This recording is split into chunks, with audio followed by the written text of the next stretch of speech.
Have you ever felt like you're just running on empty? You know, like your energy, your savings, or your creativity has just completely dried up? It's a really tough place to be, for sure. But what if I told you that period of lack is almost always the setup for your greatest breakthrough? Okay, let's get into this. Seriously, just take a second and think about it. What is it for you right now? Is it financial? Is it relational?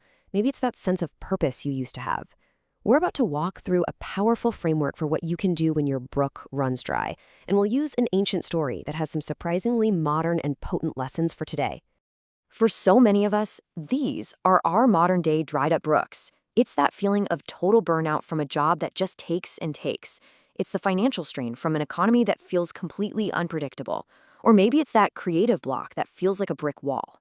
This feeling of scarcity, of not having enough. Well, it isn't random. It's often a catalyst, pushing you toward real change.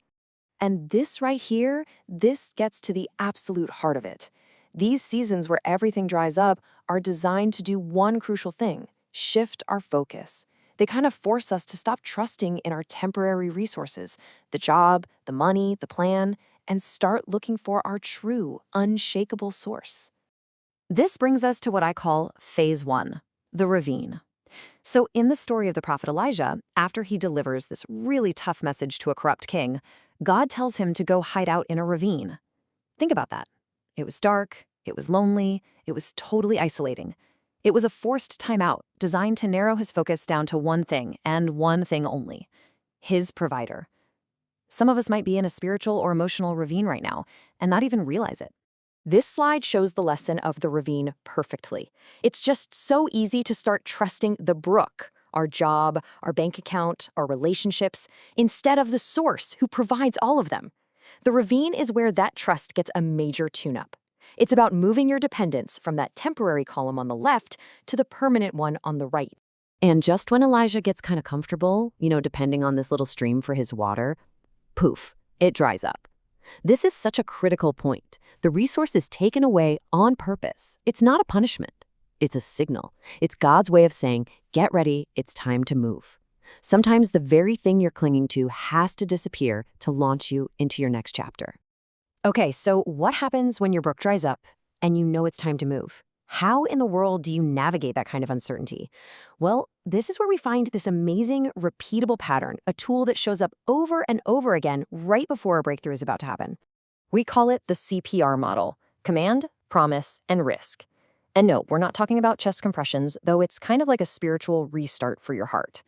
Every single time God seems to kickstart a miracle or a huge season of personal growth, you'll see this exact pattern at play. Let's break this down. First, there's a command. And usually it's something that makes zero logical sense. It's uncomfortable. Then, a specific promise is attached to obeying that command. But here's the kicker: you have to take the risk. You have to actually step out and act on the command before you see any evidence of the promise. The miracle you're waiting for is always on the other side of your obedience. So with this CPR model in our back pocket, let's watch it play out in Elijah's story. This takes us to phase two, the refinery. Elijah is commanded to leave the quiet ravine and go to a town called Zarephath. Now get this, the name Zarephath literally means refinery. A place where intense heat and pressure are used to purify something valuable.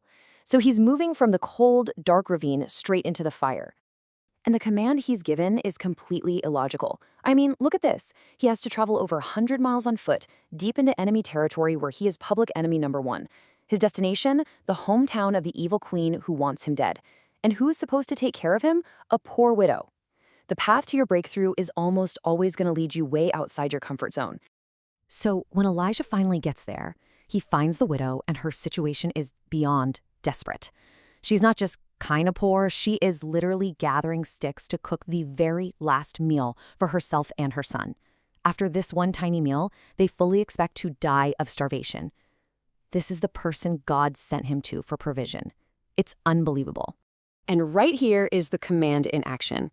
Elijah asks this starving woman to take her last handful of flour and oil and feed him first.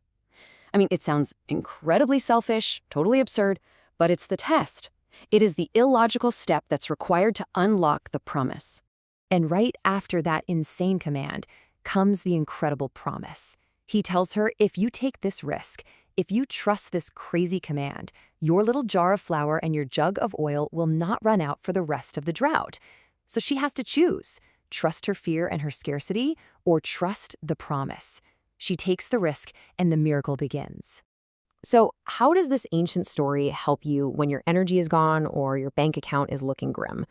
This is where we get practical. As your coach, let's translate this powerful CPR model into your actual next move. This is how you start to take that risk, especially when you feel like you have nothing left to give.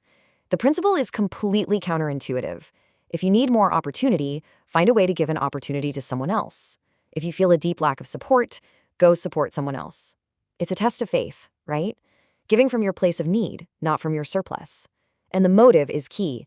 You do it to be a blessing, not just to get a blessing. Now, maintaining this kind of mindset requires some real intentional focus. First, you have to constantly remind yourself, trust the source, not the resource. Your job is a resource. God is the source. Second, trust one day at a time. The promise is for daily bread, not a 10-year supply in the pantry. And finally, trust that where God guides, He will provide. The provision follows the guidance, not the other way around. So here's your homework, your daily exercise to put this into practice. Ask yourself these 3 questions. 1, what uncomfortable or illogical step do I feel prompted to take, even if it scares me? 2, what core promise am I choosing to hold on to through this? And 3, what is one small, tangible risk, one act of faith I can take today to act on it? The ultimate promise behind this whole process is that your needs will be met. And notice, it doesn't say your greeds or your wants or your wish list. This isn't a formula to get rich quick. It's a promise of supernatural provision for your true needs as you walk this out in faith.